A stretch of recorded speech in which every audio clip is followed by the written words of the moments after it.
Reverend Karla, and welcome to Spirituality Matters. And now I invite you to settle in and let's find that sacred space between here where I am and there where you are. And let us be reminded that the Holy transcends our physical bodies, and our time together is just as sacred and meaningful as if we were sitting beside one another. Okay, so let's get started. Today's podcast is titled Preparing to Receive the Holy. Now, this theme is about rising above our religious experiences or beliefs to find the sacredness in not just a singular holiday event, but in this season. So this season between sometimes into October, but definitely going into January. So what we're going to do today is touch on a few of the holidays that are happening this time of year, because there are many. And then we'll explore the why behind learning about other religious holidays and their meanings. And then, of course, we'll end with an invitation for our own spiritual journey to expand and hold space for all the ways the holy is arriving in this sacred season.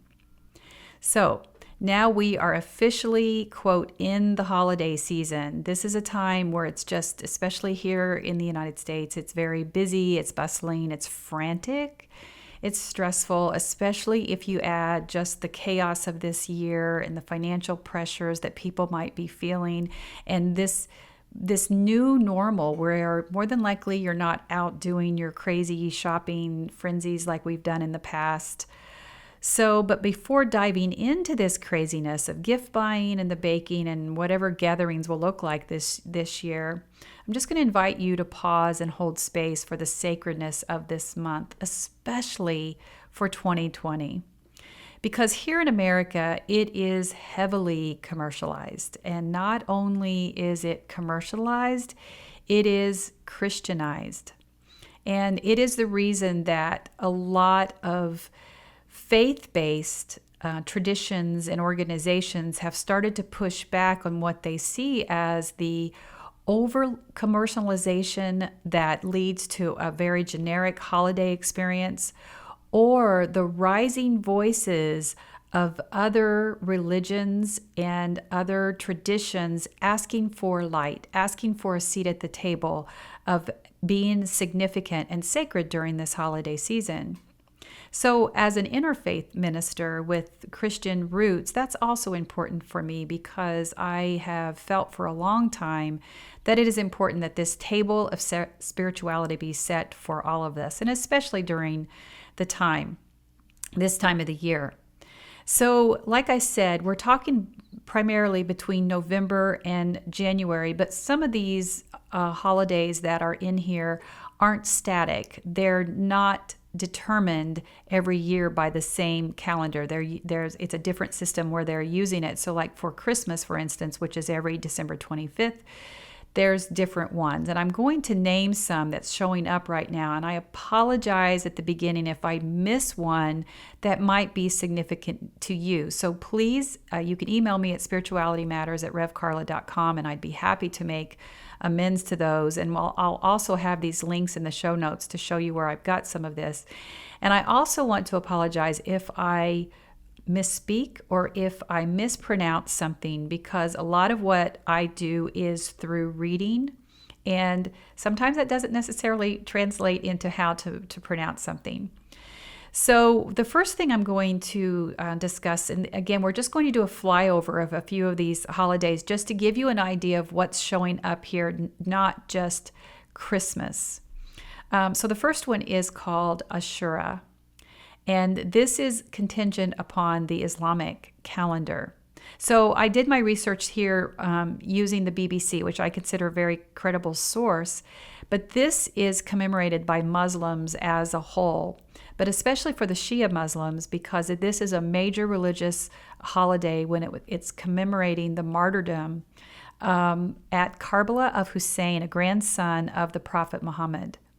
And it's held on the 10th of Muharram, and I'm not sure I'm saying that right, but this is based on the first month of the Islamic lunar calendar. So for the Sunnis, which is the largest group of Muslims, they fast in solidarity with the Jews. And if you think about how Islam fits into the Abrahamic religions, and what that means when you hear Abrahamic religions, that is That is Judaism, Islam, and Christianity, because it's all based on the lineage of Abraham. So the Muslims also identify the Bible as part of a sacred text that's part of their religious heritage as well. So a lot of times in certain parts of the world, the Sunnis will honor the Jewish holiday of Yom Kippur at the same time, so that they're celebrating that together.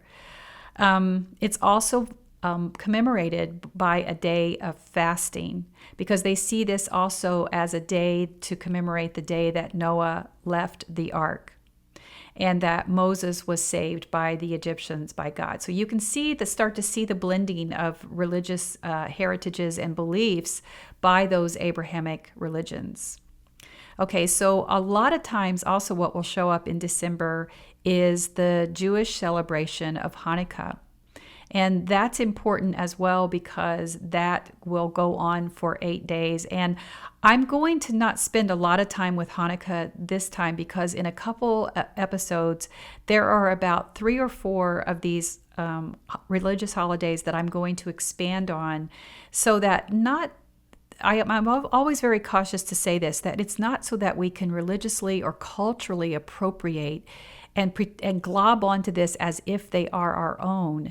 That's not what being interfaith is about. That's not what we're trying to do at all. What we're doing is being inspired by those traditions, so that we respect and honor how people are finding the sacred, how people are experiencing the holy in the world. But it's also important to know that this is one of the most sacred Jewish celebrations of the year. And so this is one of those times where you might not even, if all you have ever been exposed to is the Christian tradition of Christmas, you might not have ever even been aware that there is millions of people who are celebrating Hanukkah during this time, and it is just as sacred and meaningful to them as Christmas is to the Christian. Another one, which is very dear to me, and I've chosen this one for the episode where I kind of expand on several religious holidays, is the Zoroastrian, which is a very old world religion. And I think they're only estimated to be about 6,000 followers of this very old religion in North America, but they also have a holiday this time of year. Also, December 6th is the Feast of Saint Nicholas. Now, that might be important for many of you who have the tradition of Santa Claus in your life. So the Feast of Saint Nicholas honors this 4th century bishop from Myra, which is a Greek province in Asia Minor. And his reputation for piety, but also for generosity, that is what most people feel inspired the legend of Santa Claus. So his tradition of leaving gifts for children on St. Nicholas Day began in this country, and of course has gone all over the world, and especially here in America.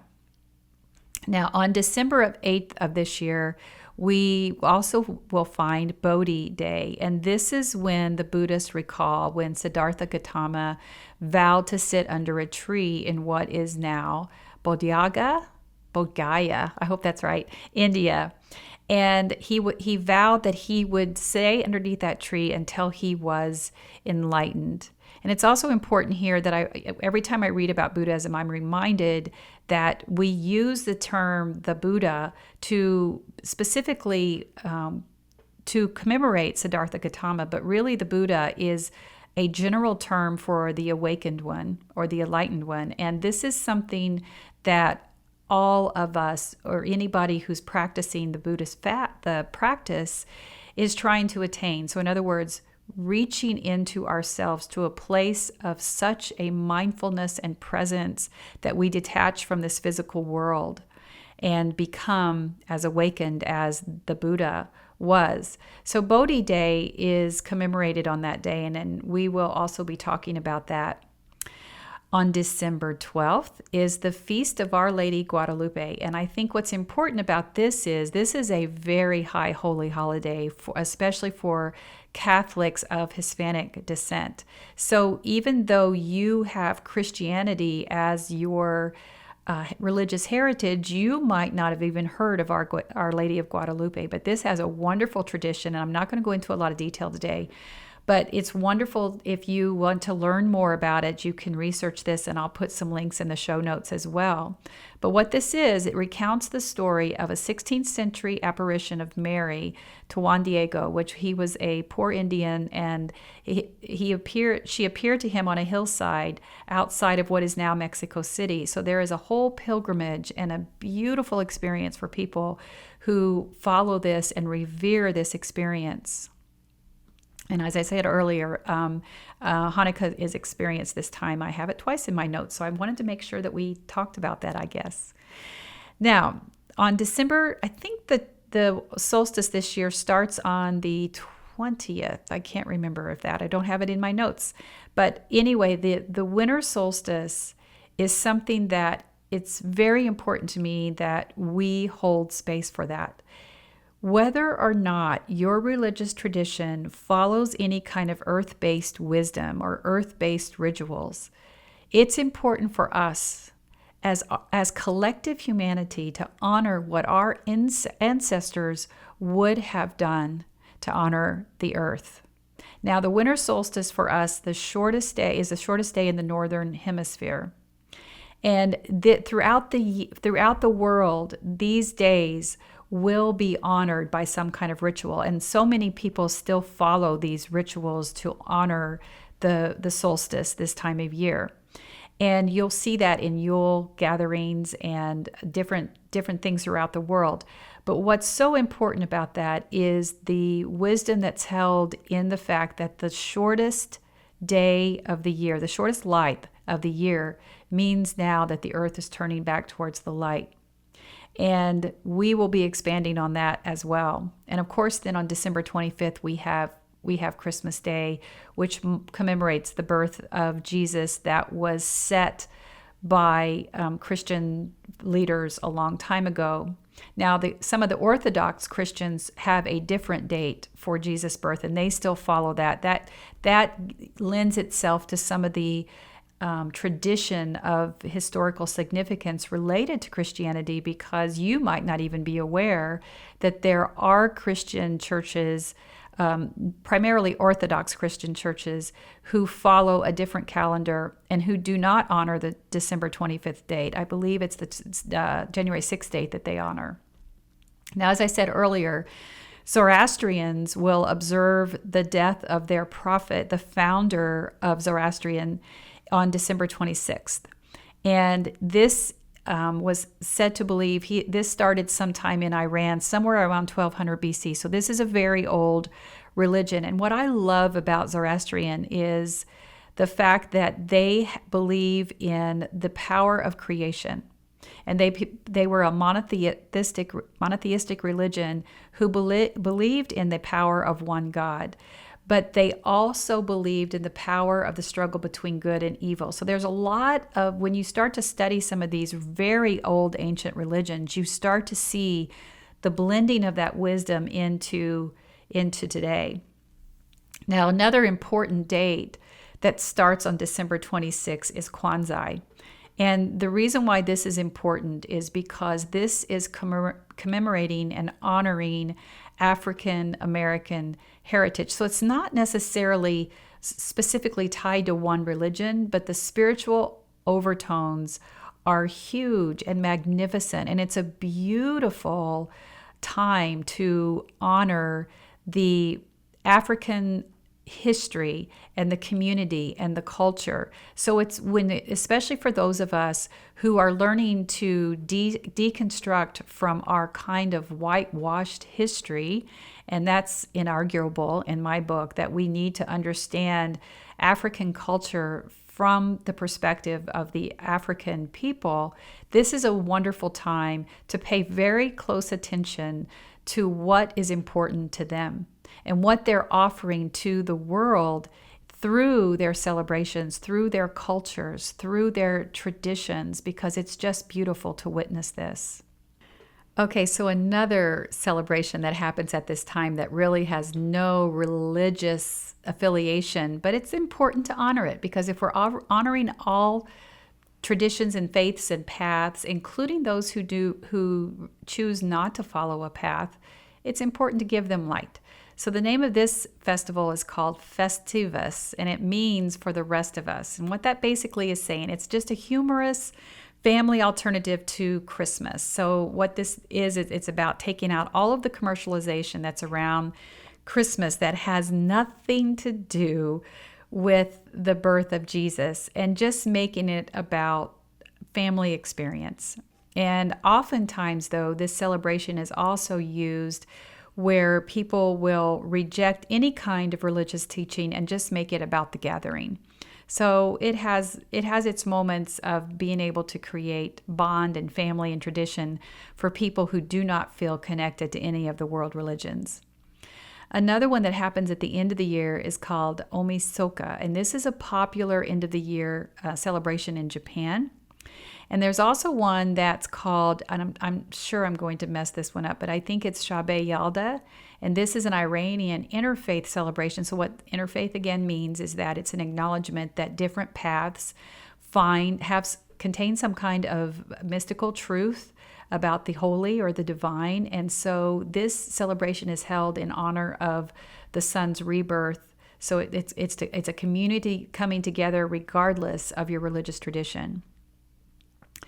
Okay, so that was just like a 60,000 foot flyover to give you an idea of how many different, diverse, beautiful, meaningful holidays that are happening here. And if you've never considered that, this is a wonderful time to just spend time with some of these holidays and these religions to understand what it is that the truth that's hidden in that nugget of wisdom that's hidden in there for you.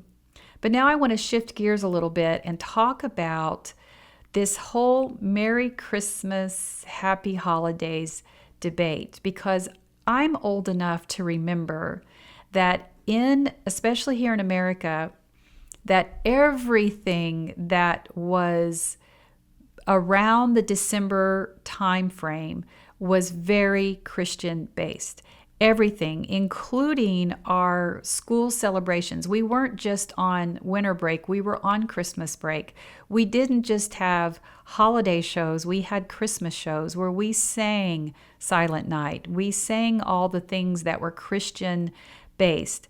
But over the years, what has happened as we have invited and moved over a little bit to allow other voices to be heard that also have sacred paths to the holy, the Merry Christmas phrase has given way to Happy Holidays.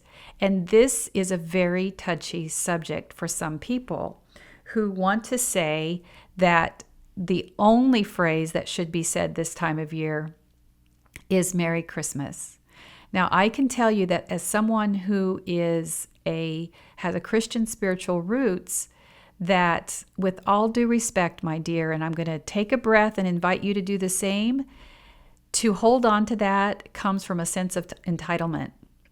When as people in this country, where you are either one of these things, you are either native, indigenous to this country, you are an immigrant, or your ancestors were enslaved and were brought over here.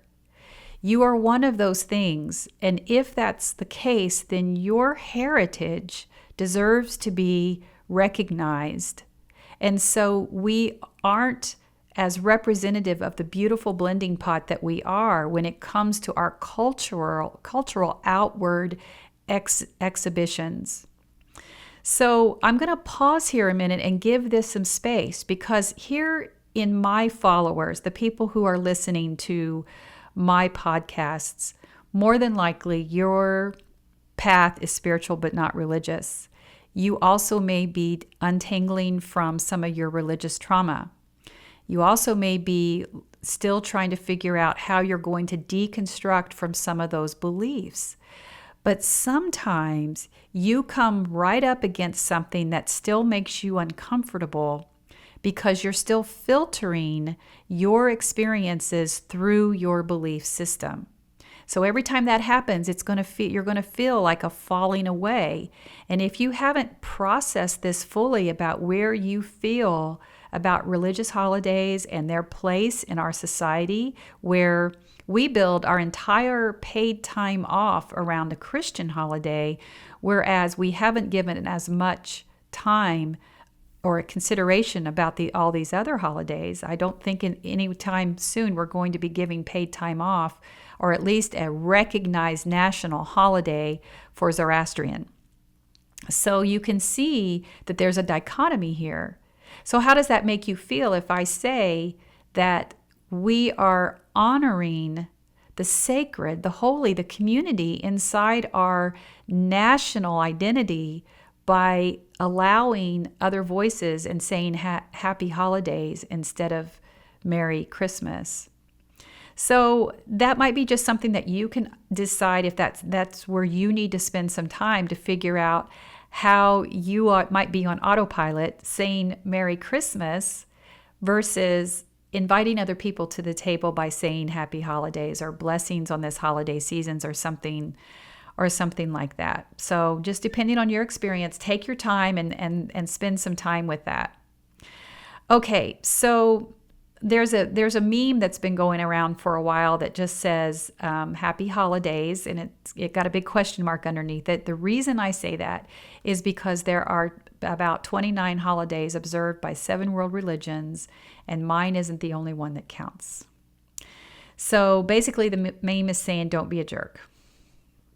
And I again, like I said, a lot of people don't agree with that sentiment, and that comes back to this warped sense of what religious freedom means. In that context, in their mind, religious freedom means that I am free to express my religious beliefs, and they dominate yours. That's not the definition of religious freedom. So now that's enough about the Merry Christmas, except I do want to say that if someone says Merry Christmas to me, I'm going to say it back, or I'm just going to say thank you. If someone says Happy Holidays to me, I'm going to say it back, or I'm going to just say thank you.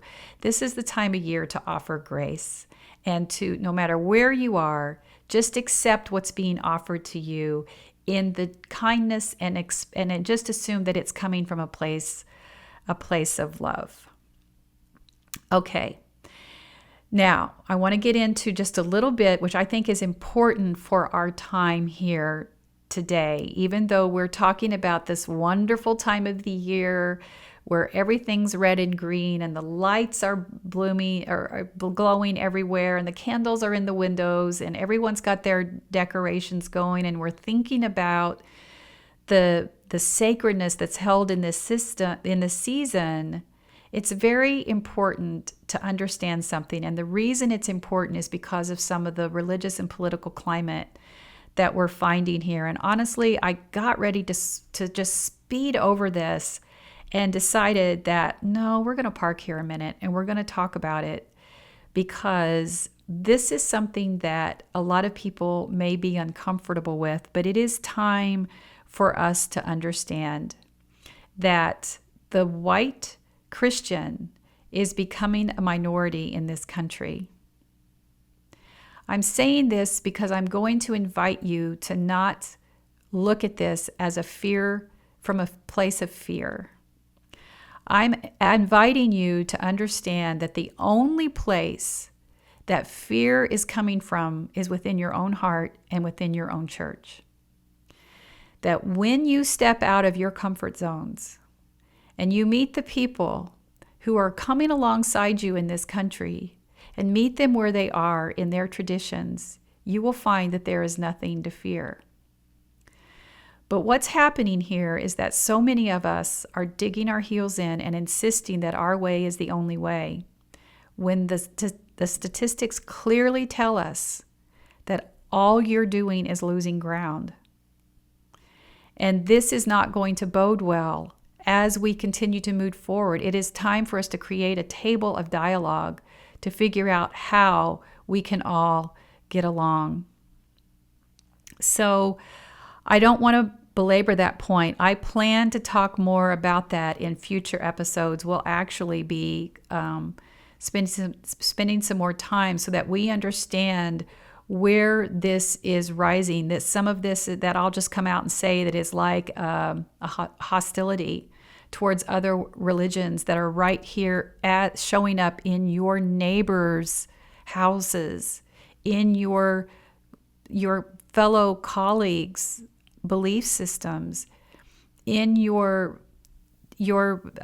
students, that your brothers and sisters, they're marrying in, they're blending into these religious beliefs. So how do we continue to insist that only our way is the right way? Okay, I'll take a break from that right now. And like I said, we're going to spend more time with that later.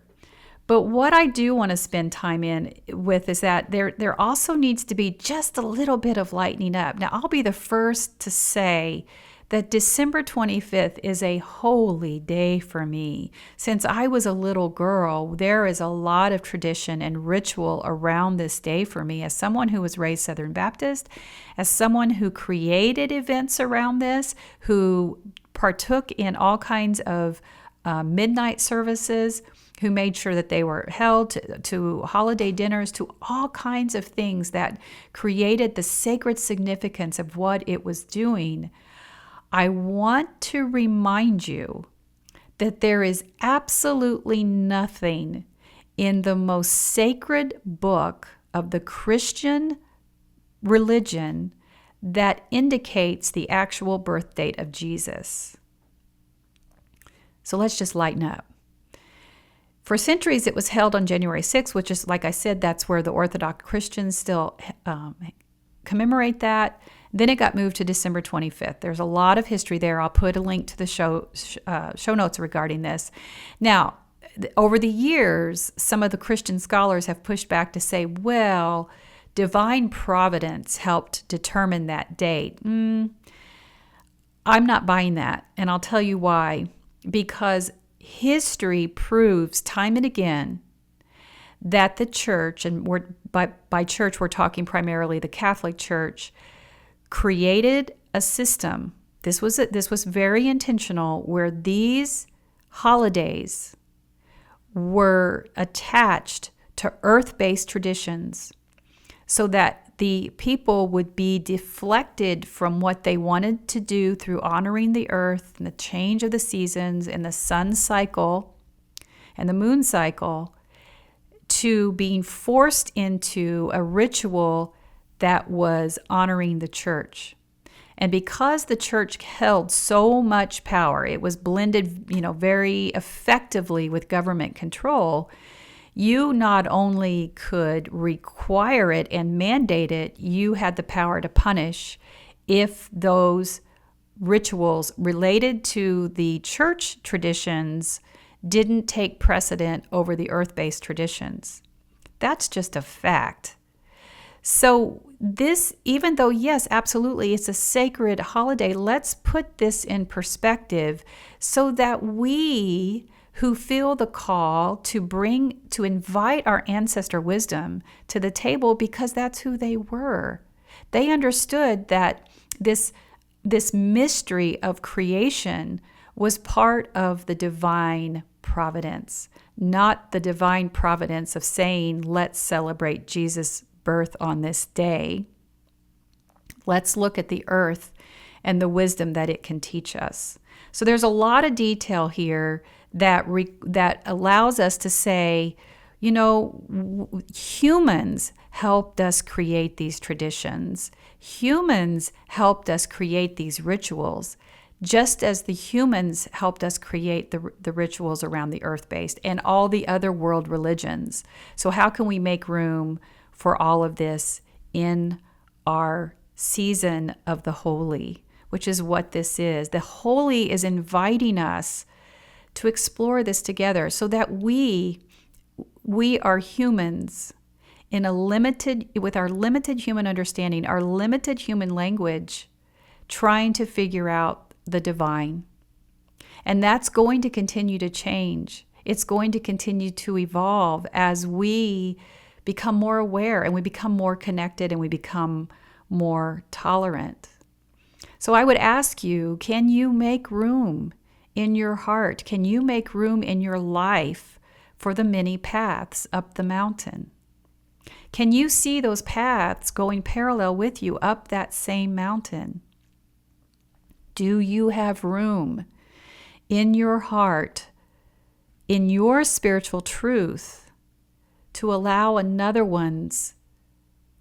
spiritual truth that doesn't align directly with yours to come along that path with you? How are you harmed in any way by inviting or at least acknowledging that another path can be just as sacred? So we set so many intentions around this year. What would it look like if we truly invited the second commandment into this intention to love our neighbor? So I think this is an important conversation, because if we're honoring the birth of Jesus as Christians, how are we living the greatest commandments that he gave us, which was to love the Lord God with all your might and love your neighbor as yourself? So I'm going to invite you to sit with that as we consider, as we approach the shortest day of the year, as we approach these holy days for all these multi-faiths that are showing up this time of year. These are the holiest of days. If we pause and consider that, as we sit in maybe, let's say, December 6th, and we know that it's the feast of St. Nicholas, and while that might be irrelevant to you, visualize those who are commemorating his life and the legacy that his life impacted across the world. What does that do for you? To know that a life that lived so beautifully and so kindly, who touched so many orphan children of his time, that his legacy continued to be part of our fairy tale. You don't have to be Jewish or Christian. You don't have to live in Japan.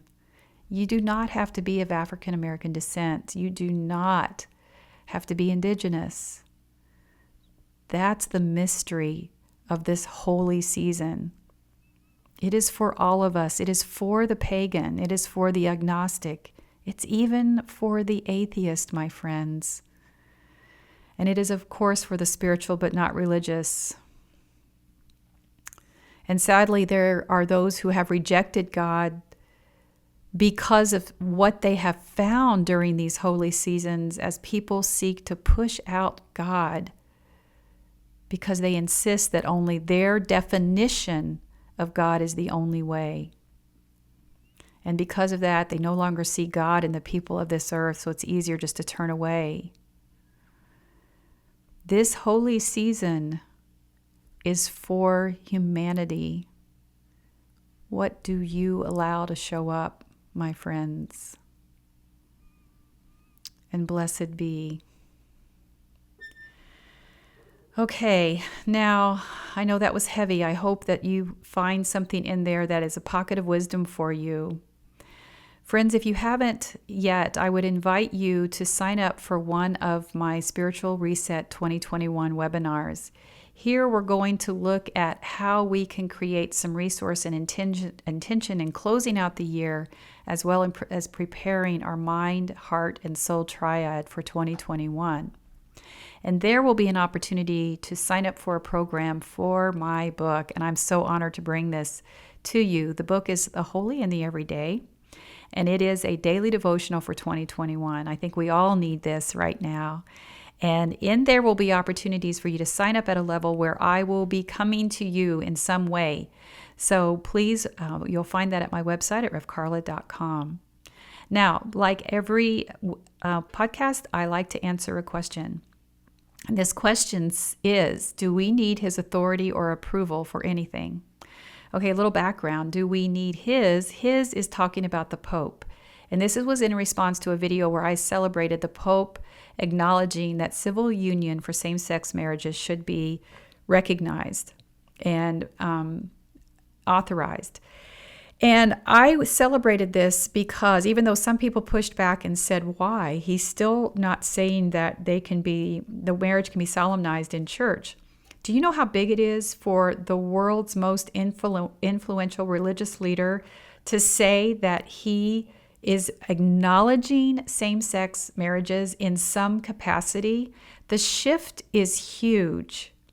This was a moment of celebration. And I, for one, never feel like I have to have his approval or authority over anything, and nor would he approve of me as an ordained female minister, where the Catholic Church is not ordaining women to be in the priesthood.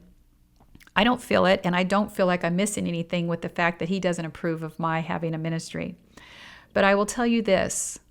We never miss the opportunity to celebrate with our brothers and sisters who have had some kind of judgment, persecution, exclusion, oppression, who've lived scared to death in parts of the world, who have been killed for showing up authentically. This is monumental. And Pope Francis intentionally did this at a time in our humanity where I believe it was intentional, when elections were happening here in America at a time over contentious issues. So as an ally of the LGBTQ humans, I celebrate that they were recognized in this way. And although I would be more than happy at any time to officiate a same-sex marriage, so that I am putting myself out there as someone who would solemnize those vows, because I do believe that they are of God, and I do believe that they are not a mistake, and they are born this way, as Lady Gaga says. It is still a huge, monumental progress forward for the Pope to say this. Okay, beloveds, I'm honored to be in this space with you, and I pray you received something. I know I did, because the teacher teaches what she needs to hear. And now go in peace and be at peace. Go in love and may you be loved. Go and know that others are on this journey with you, and you are not alone. You are seen and deeply and unconditionally loved, just the way you are. Blessings on your week, and I'll see you soon. Bye for now.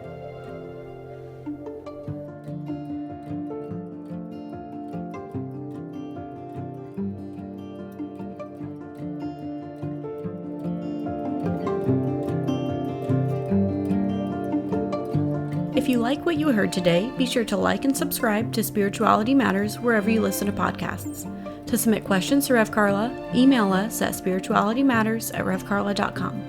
Follow @Rev Karla on Instagram, Facebook, TikTok, and Pinterest for more spirituality teachings. Check out her blog posts on revkarla.com and go ahead and sign up for email alerts while you're there so you don't miss a thing. Thanks for tuning in. We'll see you next week.